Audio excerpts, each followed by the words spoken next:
소중한 나 무한 행복.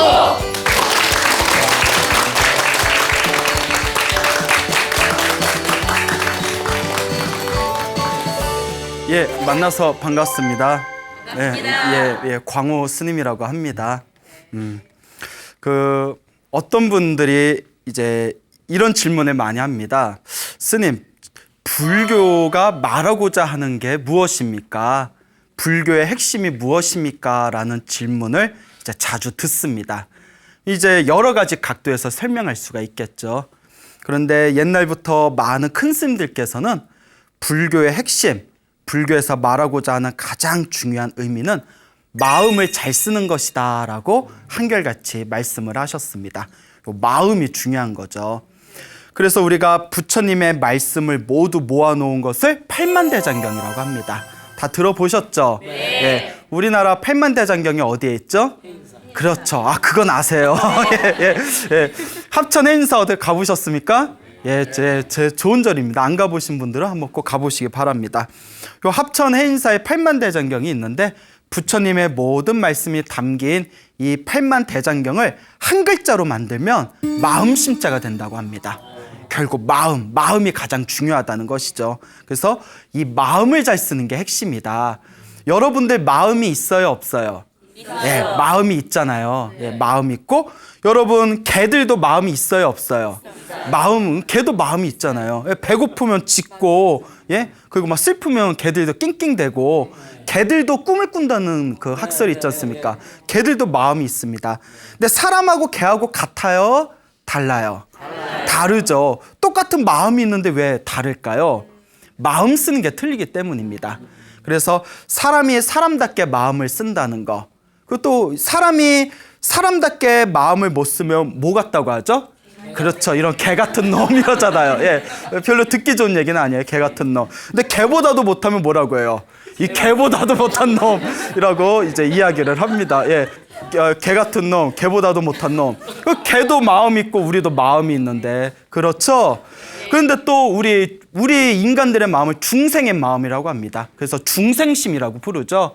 근데 우리 사람들이 마음 쓰는 게 참 묘해요. 여러분들 달마대사 아시죠? 그 수맥을 막아드립니다. 달마도 하면 나오는 달마대사. 근데 원래 달마대사가 위대한 깨달음을 성취하신 성자십니다. 이 깨달음을 얻으신 달마대사께서 하시던 말씀이 마음이요, 참으로 오묘하구나. 마음을 크게 쓰면 우주를 포용하고도 남고, 마음을 좁게 쓰면 바늘구멍보다도 좁구나 라고 했어요. 여러분 막 기분 좋을 때는 우주를 다 감쌀 만큼 마음이 넓을 때도 있지만, 한번 이제 삐져가지고 스스로 쪼잔해질 때는 자기가 생각해도 내가 이러면 안 되는데 싶을 정도로 좁쌀로 변하잖아요. 그렇죠? 참 내 마음을 내가 마음대로 써요, 못 써요? 그게 중생의 한계라는 거예요. 그래서 우리의 마음자리, 이 마음을 잘 쓰면, 이 중생의 마음을 잘 쓰면 부처가 되는 거고, 본래 부처였는데 마음을 못 써서 중생이 되는 것이다 라는 그런 선종, 성가의 가르침이 내려오고 있습니다. 결국 불교는 마음을 잘 쓰는 것이 핵심이다. 그래서 이 마음을 잘 쓰면 우리에게 복으로 오고, 마음을 못 쓰면 우리에게 화가 된다라는 옛 어른들의 말씀이 있습니다. 그래서 오늘 재밌는 그런 불교설화, 마음을 잘 써야 복이 온다라는 주제를 가지고 재미있는 불교설화 몇 가지 좀 전해드릴까 싶습니다. 여러분 황해도 가보셨나요? 못 가보셨구나. 예, 저도 지금 가봤어요 하면 그 문제 있는 거죠. 예? 안 속네. 예, 그래요. 황해도 벽성군에 동운마을이라고 있답니다. 황해도 벽성군에 동운이라는 마을이 있었는데, 옛날에 거기 아주 지독한 구두쇠가 살고 있었대요. 엄청난 욕심쟁이였다고 합니다. 그래서 사람이 사람답게 마음을 쓴다는 게 어떤 겁니까? 내가 가진 게 있으면 나보다 부족한 사람들한테 좀 베풀 줄도 알고 마음도 넉넉하게 쓸 줄 알아야 참 사람답다라고 말하지 않습니까? 근데 우리 개들 보면, 아까도 개들에 대해서 이제 비유를 들었지만, 지 먹을 거 있으면 누구 줘요, 안 줘요? 안 줘요. 근데 개들도 버릇을 잘못 들인 개는 평상시에 주인만 보면 꼬리를 살랑살랑 하다가 뭐 뼈다귀라도 던져주면 주인 보여요, 안 보여요? 어떤 개는 주인이 그 먹는 거, 그러니까 잘 먹으라고 이렇게 이제 그 좀 이렇게 잘게 부러뜨려 가지고 먹이려고 지 먹는 뼈다귀에다 손대면 주인이 그거 가져가는 줄 알고 그걸 물어버리는 개들도 있다니까요. 그러니까 어떤 분이 스님이 저기 이제 산에 있을 때 그 절에 개 한 마리가 있었대요. 그래서 걔한테 항상 지나가면서 먹을 거 이렇게 던져줬답니다. 막 치즈도 던져주고 먹을 거도 이렇게 툭툭 던져줬는데 걔가 호강하는 거죠. 어디 걔가 치즈를 예. 근데 이제 스님이 이제 당신 먹을 거 툭툭 던져줬는데 하루는 이제 또 뭐 하나 이렇게 먹을 걸 던져줬대요. 뭐 육포 같은 거, 쥐포 같은 걸 던져줬나 봐요. 근데 그게 어설프게 이상한 데 떨어져서 걔가 그거 끈달린 개가 곧 먹는데 애를 먹고 있더래요. 그래서 스님이 안타까워서 아이고 좀 잘 먹어라 하고 손에 딱 갖다 대는 순간 물어버려가지고 여기 막 피가 났대요. 스님이 심하게. 그렇게 평상시에 먹을 거 준다고 꼬리 흔들던 개가. 그래서 내가 아이고 스님 그 개가 참 못됐습니다 하고 제가 얘기하니까 아니다. 그러니까 개지. 예? 그러니까 인간이 물었으면 저런 개 같은 놈 하겠지만 물었으니까 개다 이러더라고요. 그런 거 보면 그 초창기 때 저의 이제 소나무 프로그램 보신 분 기억나신지 모르겠지만 제가 이제 단양에 있는 그런 이제 저희 토굴에 이제 진돗개 한 마리 예? 호구라고 해가지고 예? 내가 네 호구냐 그거 말고요. 약간 칡개라서 호랑이 색깔 나는 호구라고 있어요. 그 호구 이제 우리가 호돌이라고 이름을 쳤는데 걔는 버릇을 잘 들어서 되게 순해요. 먹고 있는 거 입에서 이빨에서 빼내도 가만히 있어요. 얘가 성근이 있어. 예. 그러니까 개들 그러기 쉽지 않잖아요. 막 물고 있는 거 이빨에서 빼내도 가만히 있고 주인이 먹는 거 가져가도 가만히 있어요. 그래서 개가 착하다. 예. 그래서 개는 주인을 닮잖아요. 예, 제가 착해요. 예? 그래요. 예. 자, 어쨌거나 그래서 이제 이 구두쇠 영감이 있었는데 그 마음 쓰는 게 개 같아요. 그 자기가 자기 거는 그냥 꽁하니 자기 것만 다 이렇게 가슴에다 부둥켜 안을 줄 알고 다른 사람들한테는 베풀 줄 모르는 거예요. 그래서 이제 그 가난한 사람들이 와서 걸식을 해도 구걸을 해도 먹을 걸 줘요, 안 줘요? 안 줍니다. 예? 오히려 오면 막 하인을 시켜서 두들겨 패서 보내는 거예요. 그리고 걸식하는 사람, 거지들한테 절대 해서는 안 될 일이 쪽박을 깨는 거라고 했어요. 그렇잖아요. 쪽박 깬다는 얘기 들었죠? 그 거지들 유일한 재산이 뭐예요? 예, 그렇죠. 그 바가지인데 그 바가지를 깨버리고 쫓아내는 거예요. 참 못됐어요. 그것도 이제 스님들이 찾아오면 스님들한테도 그렇게 못된 얘기를 해가지고 스님을 막 이렇게 이제 그 탁발하러 오신 스님을 모욕을 주고 아주 못됐어요. 예? 자, 그런데 어느 날 또 이제 기생들을 부르고 띵가띵가 집에서 놀고 있었대. 이 구두쇠 영감이 놀고 있을 때 어디서 은은한 목탁 소리가 들리는 거예요. 가만히 왜 이게 기분 좋은 날에 왜 또 중들 목탁 소리가 들려? 이러고 있는데 가만히 보니까 자기 집 앞에 탁발을 온 거에 느껴진 거예요. 아니 아직도 내 소문을 못 들었나? 해가지고 화가 나서 딱 나가보니까 스님이 다 목탁을 치면서 반야심경을 읽고 있는 거예요. 예? 그게 이제 쌀을 탁발하러 오신 거죠. 그러니까 이 구두쇠 영감이 심통이 나가지고 내가 다시는 이 집에 못 오게 해주리라 해가지고 하인을 불러서 똥을 퍼오라고 했대요. 똥 좀 퍼오라 해서 똥을 퍼오니까 그 퍼온 똥을 스님 바랑에다가 쌀 대신 똥을 집어넣더래요. 탁탁 집어넣더래요. 어우 승질 같아서 그냥 예. 그래요. 스님이 화 내면 돼요, 안 돼요? 예, 안 되죠. 그래서 이제 스님이 탁 가만히 있다가 싱긋 웃으시면서 스님이 보통 분이 아니에요. 그리고 자기 바랑에다가 쌀 넣는 바랑에다 똥을 집어넣는데 싱긋 웃으면서 하는 얘기가 아이고 우리 거사님 자꾸 사람들이 찾아와서 쌀 달라 음식 달라니까 짜증나셔서 그렇죠? 이러는 거예요. 그거 이 구두쇠인 거면 이 스님이 어쩜 이렇게 내 마음을 잘 알까? 그래 내 짜증나서 그렇다고. 왜 자기네들 사지육신 멀쩡하면 자기네들이 일을 해가지고 벌 생각을 해야지. 내가 좀 먹고 산다고 이렇게 맨날 찾아와서 사람을 뭐 달라 이것 달라 저것 달라 괴롭힌다고.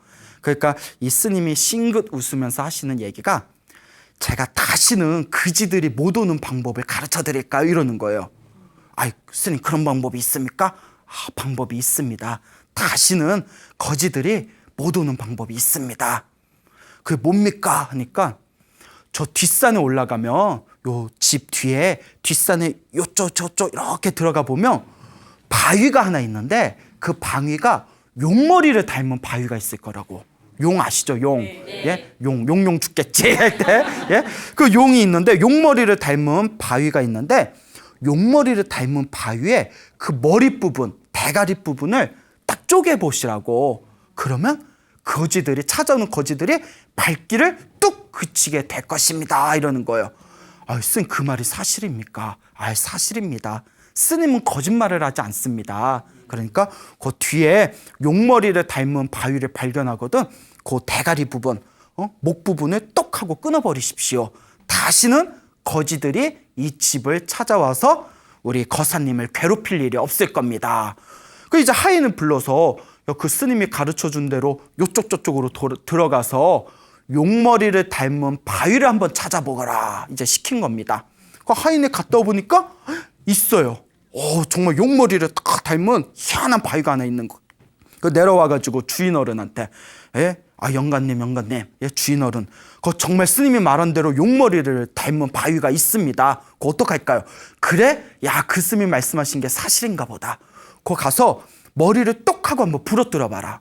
그러니까 이제 하인이 가보니까 바위가 단단해 보이는 거예요. 그 용머리를 닮은 그 부분도 목이 아주 두껍게 돌덩어리로 돼 있으니까 사람들을 몇 명 불러가지고 거기다 이제 망치질을 하면서 거기다 이제 밧줄로 묶고 한 사람 몇 사람은 땡기고 또 몇 사람은 위에서 막 이렇게 망치질을 했대요.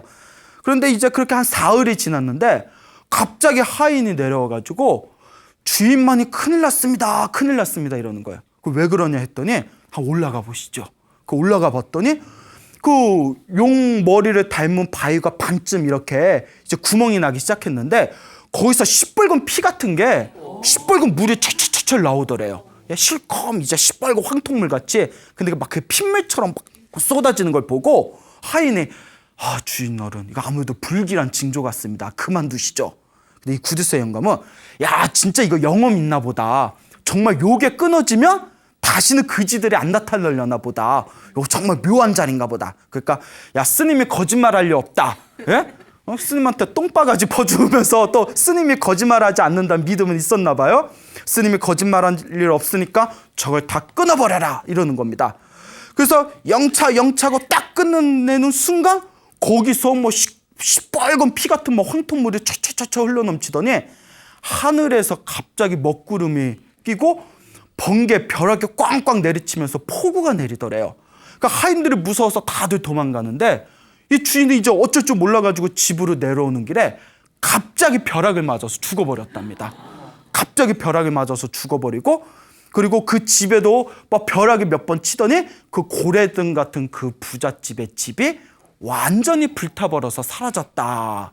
그러니까 그 뒤로 거지들이 그 집에 가요 안 가요? 그러니까 스님이 거짓말 했어요 안 했어요? 스님은 거짓말하지 않아요. 예?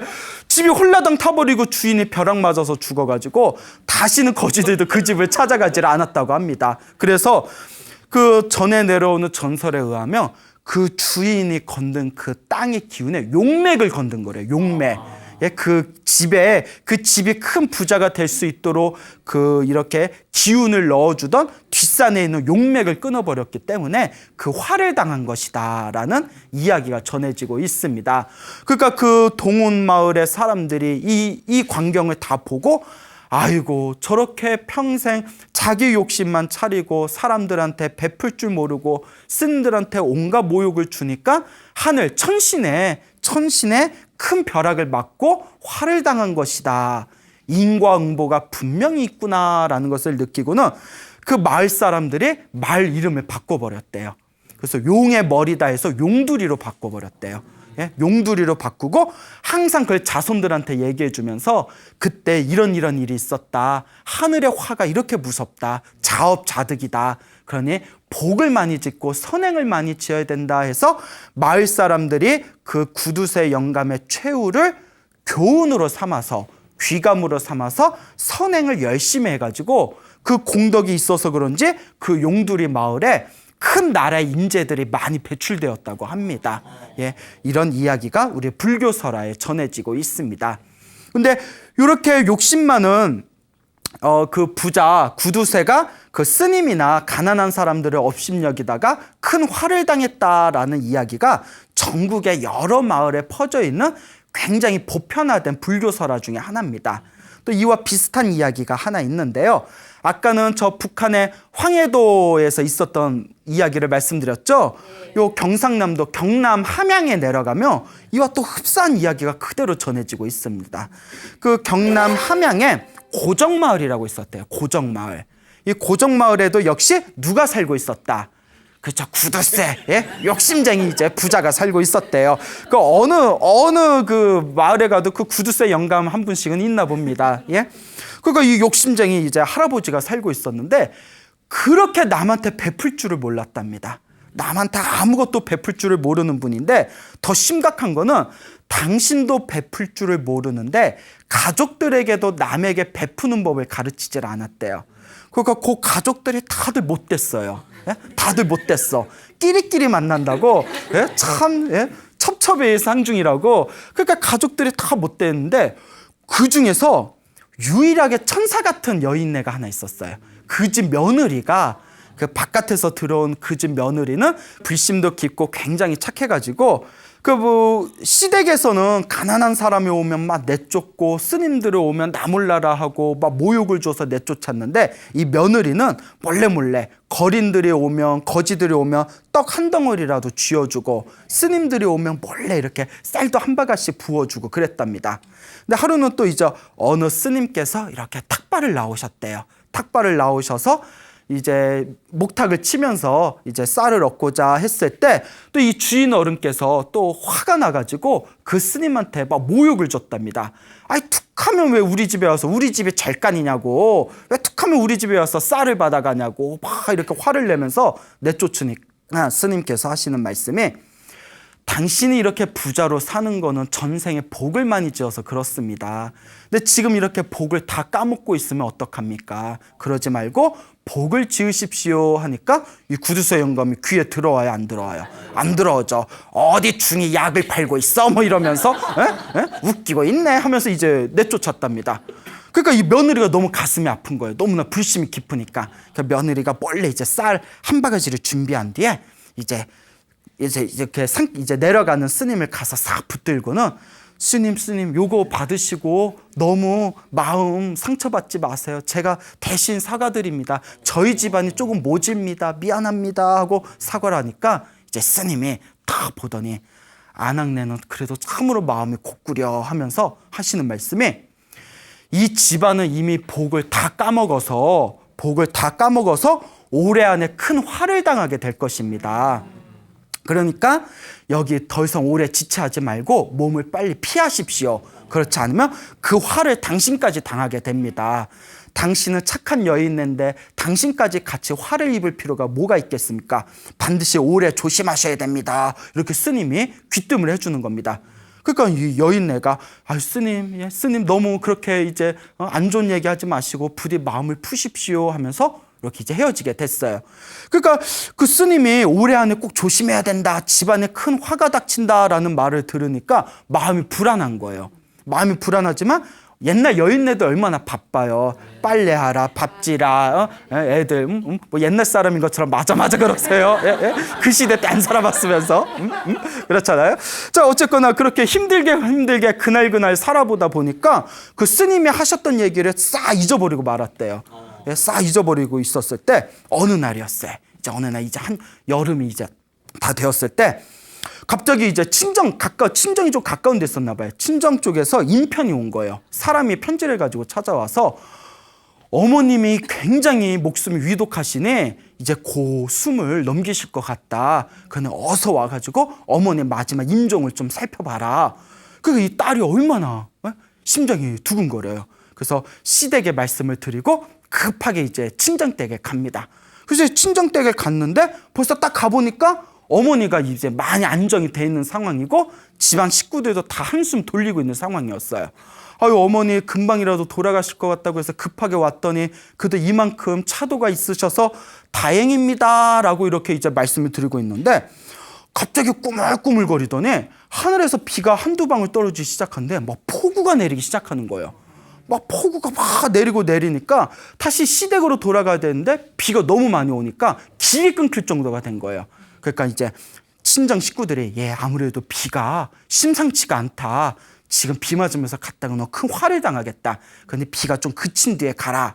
그러니까 이제 요 며느리 딸도 그래 그럼 비 좀 그친 뒤에 가야겠네요. 비가 너무 심하게 오네요. 하고 이렇게 기다리고 있는데 그 시간대에 시댁의 그 옆에 큰 개울이 있었는데 비가 계속 내리다가 그 개울이 넘쳐가지고 시댁을 완전히 물이 들이닥쳐서 다 쓸어버리고 사람들이 다들 죽어버리고 말았답니다. 그 나중에 비가 그친 뒤에 친정에서 시댁으로 돌아와 보니까 집안이 쫄딱 망하고 사람들이 다들 이제 죽고 다들 쓰러져 있는 걸 보고는 요 며느리가 그 자리에서 풀썩 주저앉았는데 그때 귓가를 스치던 그 스님의 목소리가 떠오른 거예요. 이 집안에 이미 복을 다 까먹어서 올해 안에 큰 화가 닥칠 것 같으니 올해 조심하십시오라는 얘기가 번쩍하고 이제 생각이 난 겁니다. 그때 이 며느리가 어떻겠어요? 어쨌거나 비록 뭐 성격이 좋지는 못했다 하더라도 자기가 의지하던 시부모였고 남편이었고 그 시댁 사람이었는데 모조리 이렇게 수장당해서 죽고 마니까 아무리 우리 시댁 사람들의 인성이 좀 부족하기로서니 이렇게까지 큰 처벌을 재앙을 받아야 된단 말입니까 하고 그렇게 이제 눈물 지으면서 슬퍼했답니다. 그리고 옛날 이제 여인네들은 그런 어떤 한번 출간 집안은 그 집 귀신이다 이런 게 있잖아요. 그래서 나 혼자만 내가 이 집 귀신인데 나 혼자만 산 것도 참 죄스러운 일이다 하고는 그 자리에서 이제 절에 들어가서 머리를 깎고 비구니가 됐답니다. 비구니가 돼서 먼저 죽은 시댁을 위해서 열심히 이제 불공을 올리면서 명복을 빌었다라는 그런 불교 설화가 내려오고 있습니다. 이런 어떤 부잣집, 구두쇠, 욕심장이가 가난한 사람이나 스님들에게 이제 박대해가지고 그에 따른 좋지 못한 화를 받았다, 재앙을 받았다라는 이야기가 보편적으로 여러 마을에 전해지고 있는 아주 기본적인 그런 영엄 설화, 불교 설화 중에 하나가 되겠습니다. 이런 이야기를 통해서 우리가 한번 고민해 봐야 되는 것이 역시 사람은 어떻게 살아야 된다? 착하게 살고 볼 일이다라는 것을 한번 잘 생각해 볼 필요가 있습니다. 어느 경찰분이 한 분 계시는데요. 이 경찰분께서 하시는 말씀이 어느 큰 스님한테 이런 얘기를 하셨답니다. 스님, 제가 평생 동안 경찰로 살면서 제가 종교는 없지만 인과응보는 믿습니다 이러더래요. 인과응보는 믿습니다. 그래, 인과응보는 왜 믿습니까? 이러니까 이 경찰이 하는 얘기가 자기가 담당하던 부서가 자기가 도굴꾼 잡는 쪽에 좀 있었대요. 도굴꾼 잡는 쪽에 있었는데 도굴꾼들 아시죠? 예. 그런 뭐 문화재, 뭐 절에 있는 문화재, 불상이라든가 탱화 같은 거 떼가거나 남의 무덤자리 같은 거 파헤쳐서 뭐 거기서 귀한 물건 같은 거 빼돌리는 사람들을 이렇게 잡으러 다니면서 그렇게 10년, 20년, 30년 후에 이렇게 보면 그 사람들이 다들 말년이 안 좋더래요. 말년이 아주 안 좋더랍니다. 막 아주 큰 병에 걸려서 비참하게 산다든가 아니면 뭐 집안에 아주 큰 화를 당한다든가 혹은 자손들이 그렇게 안 좋더래요. 예? 그 도굴꾼들 자식들이 그렇게 안 풀린다든가 그런 걸 자기가 30년 넘게 경찰 생활을 하면서 정년퇴임을 하면서 자기가 삶을 이렇게 뒤돌아보니까 당장은 못 느끼지만 요 인과응보라는 게 분명히 있구나. 그래서 자기가 특별히 불교를 믿는다거나 종교가 있지는 않지만 이 인과응보는 자기가 100% 믿습니다라는 그런 이야기를 어느 큰 스님께 하셨다고 합니다. 그런 이야기를 들어보면 정말 내가 지은 업이라는 것은 당장 내가 받는 것 같지는 않더라도 이번 생이 아니면 다음 생이라도 지금 내가 아니면 내 자손들이라도 받을 수밖에 없는 어떤 보이지 않는 우주의 법칙이 있지 않겠냐 이런 생각이 듭니다. 그래서 또 이와 비슷한 자기가 좋지 못한 악업을 지어서 큰 화를 당하게 된 이야기가 있는데요. 저 호남 지방에 두 형제가 있었다고 합니다. 옛날에 두 명의 형제가 있었는데 아버님이 굉장한 부자였대요. 그래서 자식들에게 이제 두 명의 형제가 있었는데 두 형제에게 똑같이 이제 재산을 반으로 나눠가지고 형에게 반을 주고 동생에게 반을 줬답니다. 근데 형은 도박을 좋아하고 술을 좋아하고 여자를 좋아했대요. 그래서 몇 년 안 가서 그 재산을 다 어떻게 했을까요? 다 탕진해 버립니다. 근데 동생은 굉장히 착실하고 검소하고 아주 반듯한 젊은이였다고 합니다. 그러니까 재산이 점점 늘어났대요. 근데 이제 형이 이제 다 죽게 생긴 거예요. 돈을 다 날려가지고 어떻게 해야 되나 어떻게 해야 되나 그러다가 꾀를 낸 게 그래 내가 동생한테 미안한 얘기지만 동생한테 내가 사기를 쳐서 돈을 좀 빼돌려야겠다. 예? 근데 이제 사기꾼의 특징이 뭐냐면 내 돈도 내 돈이고 네 돈도 내 돈이고 예? 동생 돈이나 나나 같은 피인데 네 돈이나 내 돈이나 네 거나 내 거나 이런 마음이 있는 게 또 사기꾼 아닙니까? 그래서 이제 어떻게 해야 동생을 사기칠까 곰곰이 생각을 해보니까 동생의 효심이 지극한 거예요. 효자예요, 효자. 그래, 동생의 효심을 노려서 내가 사기를 치자.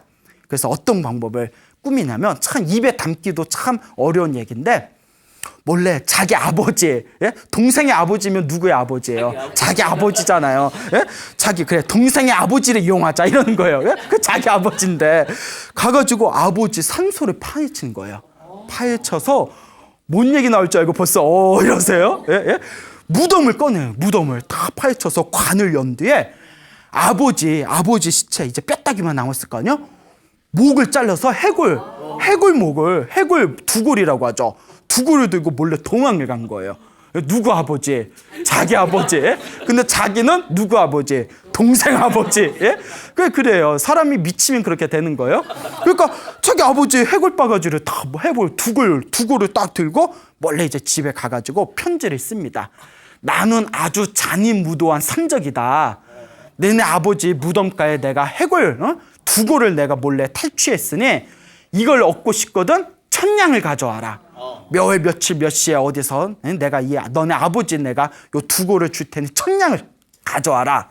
대신 관가에 고발하면 내가 내 부하들을 시켜서 너의 집안을 다 몰살시키겠다. 그리고 이제 편지를 다 써가지고 이제 동생한테 몰래 이렇게 보냈어요. 동생이 보고 손이 부들부들 떨리는 거예요. 그래서 혹시나 하고 아버지 무덤가에 갔더니 목이 잘려 있는 거예요. 에구머니나. 그러니까 동생 딴에는 누구를 제일 먼저 찾아가겠어요? 그렇죠. 형을 찾아가죠. 형님 어쩌면 좋단 말입니까? 우리 아버지 목이 하니까 형 이제 사기를 잘 치려면 얼굴이 뻔뻔해야 되죠. 형도 야 믿을 수가 없다. 무덤가에 같이 가보자 해서 무덤에서 본더니 형도 막 대성통곡을 하는 거예요.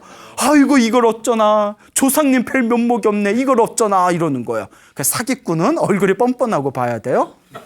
그러니까 뭐 어쩔 줄 몰라고 했을 때 형님 어떡합니까? 관가에 고발을 해야 됩니까? 아니다. 저 관가에 고발했다가 정말 보복이라도 당하면 어떡하겠냐? 너 어떻게 천냥 정도 어떻게 융통할 수 없냐? 이것저것 끌어모으면 천냥은 되겠죠. 그러면 그 천냥을 차라리 돈 주고 그 아버님의 해골을 그 머리를 우리가 무사히 이렇게 두골을 받는 게 낫지 않겠냐? 차라리 천냥 줘버리자 이러는 거예요. 형님 옆에서 그게 꼬득이니까 차라리 천냥 주고 우리 소중한 아버님 그 머리를 받아야 되지 않겠습니까? 이렇게 이제 형하고 약조를 합니다. 일이 잘 풀리죠? 그때 누군가 안 됩니다 이러는 거예요. 그 뭔가 하고 이렇게 봤더니 이제 형의 아들, 그 동생의 조카, 그 이제 형의 아들 되는 아이가 이제 무술을 열심히 공부하던 이제 학생이었는데 아버님, 삼촌. 제가 비록 나이가 어려서 힘은 부족하지만 지금까지 닦아온 무공이 있지 않습니까? 제가 그 도적의 머리를 날릴 테니 저에게 기회를 주십시오 하는 거예요. 그러니까 아버지는 아니 뭐 이런 놈이 다 있나 이게. 근데 이제 말은 못하고 네가 목을 날리겠다는 그 도적이 네 애빈이라 이렇게 얘기할 수는 없잖아요. 너 왜 그러니? 너는 우리 집안의 장손인데 네가 그러다 다치기라도 하면 어떡하니? 안 된다 이러고 삼촌도 조카야 너 그러다가 흉악한 산적의 우두머리한데 너 다치면 어떡하는 그러냐? 그냥 돈으로 우리가 메꾸자꾸나 이렇게 이야기가 된 거야. 그러니까 그 조카도 아들내미도 씩씩거리면서 알겠습니다. 어른의 뜻에 따르겠습니다 하고 이렇게 참고 있는데 그때 이제 몇월 며칠 딱 됐을 때 이제 형이 얘기를 하는 거예요. 너랑 나랑 둘이 가면 도적의 우두머리가 도적대들이 저 녀석이 누구 또 패거리를 데려왔나 보거나 의심할 수 있으니까 너 혼자 가거라. 왜냐면 자기가 돈을 받아야 되니까요. 너 혼자 가거라. 내가 뒤에서 내가 이렇게 뒤에서 내가 망 봐줄게. 이렇게 얘기를 마친 뒤에 이제 형은 이제 본면을 쓰고 시커먼 옷으로 갈아입고 이제 목소리도 변장한 채 그 만나기로 한 장소에 딱 서 있는 겁니다. 그 동생이 끙끙거리고 이제 청량을 가져왔어요. 자, 여기 청량을 가져왔습니다. 우리 아버님 2고를 주십시오. 그러니까 이제 목소리가 위장해서 그래, 약속은 잘 지키구나. 내 약속 잘 지키는 사람한테는 나도 약속을 지키느니라 하면서 이렇게 2고를 줍니다. 그리고 우리 다시는 보지 말자 이러고 가려는 찰나에 누가 나타났을까요? 아들이 나타났어. 아들, 내 이놈 이러면서 네가 어찌 사람으로 해서는 안 될 짓을 하면서 살아남길 바란단 말이냐고 아들이 칼을 싹 하고 베어버렸는데 모가지가 뚝 떨어져 버렸어요. 아, 어떡해. 막장도 이런 막장이 없어. 예? 진짜 막장이죠. 아버님, 삼촌, 제가 도적의 우두머리에 대해 목을 뱄습니다. 그리고 이제 그 동생이 와가지고 내가 집안에 있으라 근데 어쩌다 이렇게 큰일을 저질렀냐 하면서 딱 이렇게 2권을 얼굴이나 어떻게 생겼나 보자고 2권을 딱 열어봤더니 누구였어요? 형이고 그 아들의 아버지인 거예요. 아들은 또 무슨 죄야? 아들은 또 평생 어떻게 살겠어요? 그래서 이와 같은 얘기가 호남에서 전해 내려오는 욕심 많은 형의 최후라는 이야기가 있습니다. 그래서 그렇게 인간으로서 해서는 안 될 짓을 저지른 악인은 자기만 잘못되는 게 아니라 누구까지 화가 미친다. 자식에까지 화가 미친다라는 이야기가 전해지고 있습니다. 이런 이야기 들어보면 참 정말 마음이 순수하고 인과응보를 믿는 사람들이라면 참 죄짓고 살겠어요? 못 살겠어요? 못 살죠. 근데 이런 얘기 듣고 아이고 저 쌤 또 약파네 뭐 이러면서 그래 그렇게 니들은 착하게 살아라. 나는 사기치고 살겠다. 이런 사람들 또 있어요? 없어요? 있죠. 이게 바로 우리 중생들의 한계예요. 하지만 우리 부처님의 가르침을 믿고 인과응보를 믿는 사람은 내가 지은 업은 반드시 내가 받고 내 자손에까지 영향을 미칠 수 있다라는 것을 항상 가슴속에 깊이 새겨놔야 되겠습니다. 또 이제 좋은 업을 져서 복을 져가지고 자기의 운명을 바르게 잘 바꾼 이야기도 또 우리 불교 설화에 많이 전해지고 있습니다. 여러분 그 경산 이제 대구 옆에 경산이라고 아시죠? 네. 경산에 최씨의 성을 가진 큰 부자가 있었다고 합니다. 그래서 경산에 최부잣집 하면 모르는 사람이 없을 정도로 굉장히 큰 부자였다고 하는데 그 최부잣집에 그 머슴이 하나 새로 들어왔답니다. 머슴이 하나 새로 들어왔는데 그렇게 일을 기가 막히게 잘하더래요. 어찌나 부지런하고 일을 기가 막히게 잘하는지 이 최부잣집 주인 마음에 너무나 쏙 드는 거예요. 그래서 굉장히 그 머슴을 많이 아꼈는데 하루는 거기서 멀지 않은 곳에 이제 파괴사라는 절이 있습니다. 파괴사 가보셨나요? 굉장히 좋은 절인데 안 가본 데가 많아. 파괴사라고 또 이제 굉장히 유명한 절이 있어요. 그 파괴사에 이제 아주 도력이 높으신 스님이 그 경산의 최부잣집에 이제 자주 오셨답니다. 왜냐면 그 최부자가 그 파괴사와 그 주변에 있는 절에다가 쌀이라든가 공양을 많이 올렸기 때문에 스님들이 자주 찾아와서 신세도 지고 차도 한 잔 마시는 그런 사이였나 봅니다. 그 도력이 높으신 이제 스님께서 다 최부잣집에 왔는데 하루는 이제 최부자하고 이제 정자에서 이렇게 차를 한 잔 마시면서 이렇게 차담을 나누고 있었을 때 그 부지런한 새로운 머슴이 그 옆에서 왔다 갔다 하면서 일을 하고 있더래요. 그래서 그 스님이 이렇게 딱 보더니 깜짝 놀란 거예요. 너무나 관상이 안 좋아가지고 그 몸에서 뿜어져 나오는 기운이 아주 흉악하더래요. 아주 흉악한 기운이 뿜어져 나와서 아이고 저런 사람을 머슴으로 삼고 있다가는 이 집안에 큰 화가 되겠다 싶더래요. 그거 딱 보면 아나 봐. 예? 그거 딱 보고 사람의 인상으로 판단하면 돼요, 안 돼요? 근데 대충 맞더라고. 예? 안 되는데 그거 중요해요. 여러분 그런 거 경험해 본 적 없어요? 예? 사람을 얼굴로 판단하면 안 되는데 대충 잘 맞아요. 예? 오죽하면 서양의 심리학자들도 첫인상이 굉장히 중요하답니다. 첫인상에 느꼈던 그 감정이 나중에 평생 간다라는 그런 심리학자의 학설도 있거든요. 그게 이제 도력 높으신 큰 스님이 딱 기운을 보더니 저런 흉악한 기운을 보았나 싶어서 최부자한테 걱정이 돼서 저기 새로운 머슴 사람이 어떻습니까? 너무나 부지런하고 너무나 착해가지고 마음에 쏙 듭니다 이러는 거예요. 그러면서 스님 왜 그러십니까? 이러니까 제가 남의 그 얼굴과 인상을 보고 그 불법을 닦는 승려가 이러쿵저러쿵 얘기하기는 뭐하지만 너무나 얼굴에 기운이 안 좋습니다.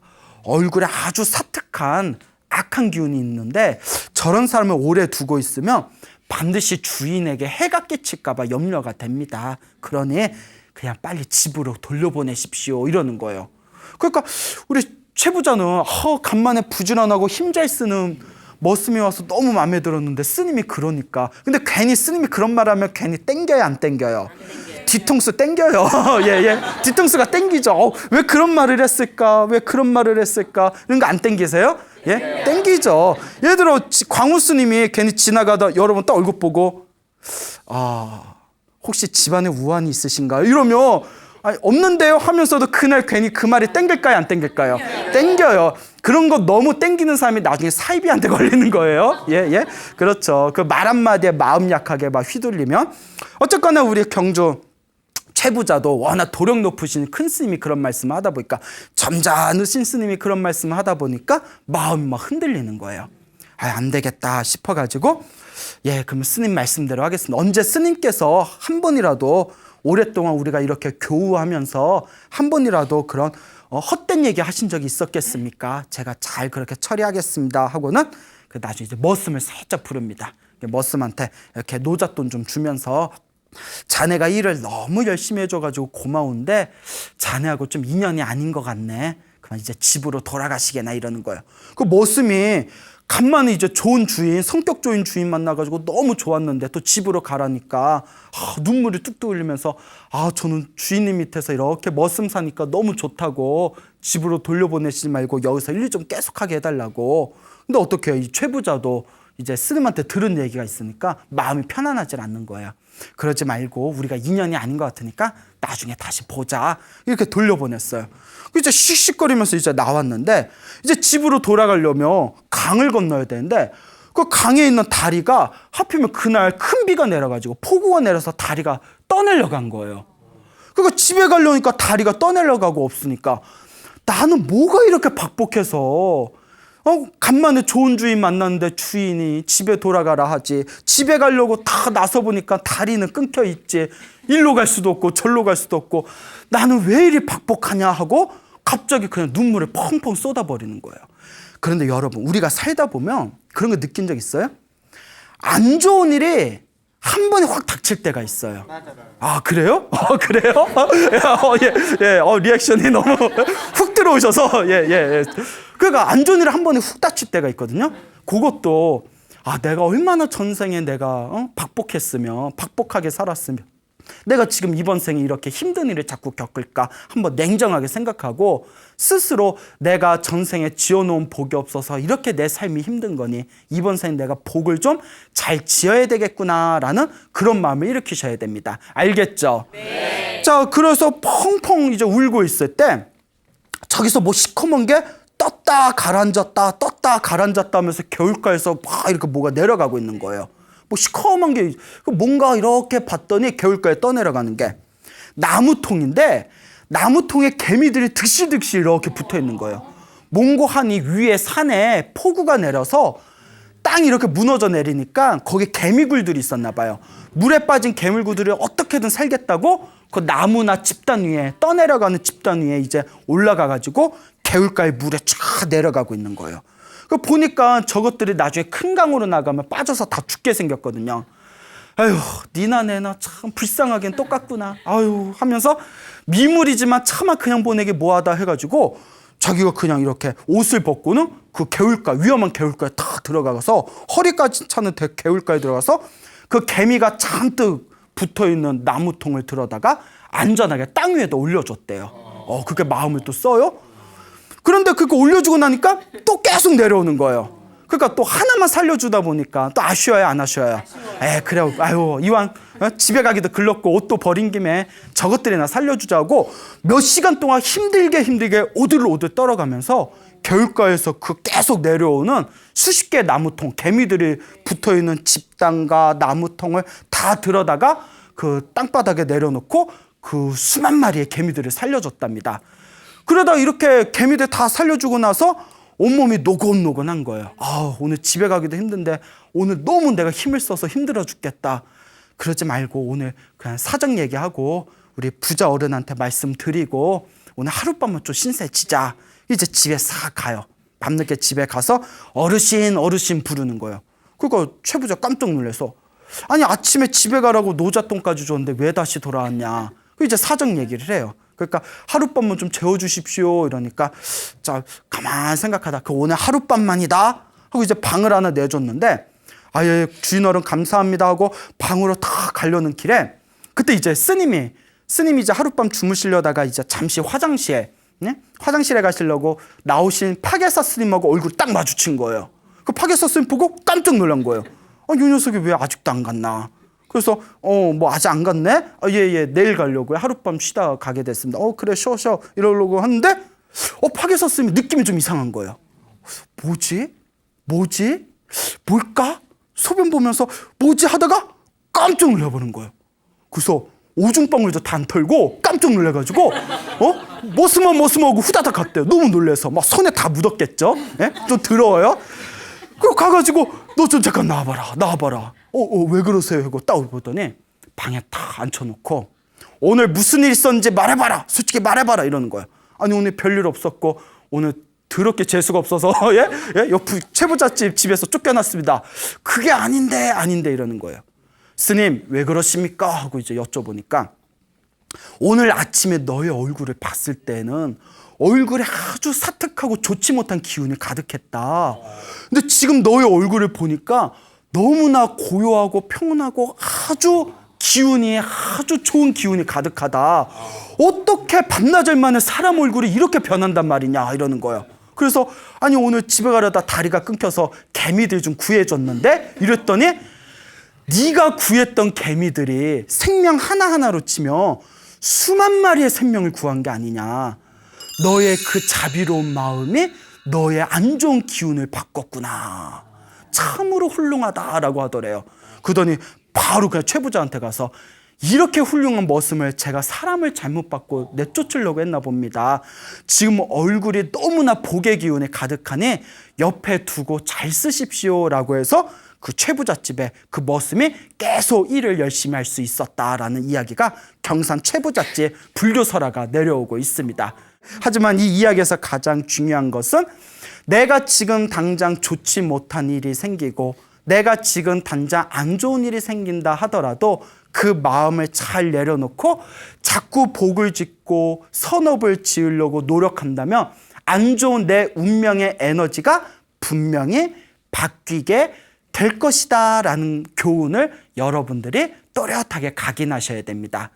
또 우리 주변에 있는 수많은 생명들에 대해서 자비로운 마음을 갖는다면 분명히 여러분들의 삶에 있어서 크나큰 혜택과 아름다운 은혜가 가득하게 꽃피워지게 될 겁니다. 그러니까 여러분들도 살아가면서 사람이 살다 보면 그래요. 좋은 일이 생길 때도 있고 안 좋은 일이 생길 때도 있지 않습니까? 안 좋은 일이 생길 때마다 제가 항상 소나무를 통해서 여러분들에게 드리고자 하는 메시지는 바로 마음을 잘 쓰자. 안 좋은 일이 생길 때마다 아이고 내 복이 부족한가 보다 스스로 반성하고 성찰하면서 여러분들의 삶을 더 아름다운 삶으로 바꿔나갈 수 있도록 여러분들 마음을 잘 쓰고 복을 끊임없이 지으시기를 바랍니다. 여러분 행복해지고 싶습니까? 네. 행복한 삶을 창조하고 싶습니까? 네. 복을 지으십시오. 선업을 지으십시오. 공덕을 쌓으십시오. 복과 선업과 공덕의 힘으로 여러분들 진정한 행복의 길을 만들어 나가시기를 바랍니다. 오늘 여기서 마치겠습니다. 소중한 나 무한 행복!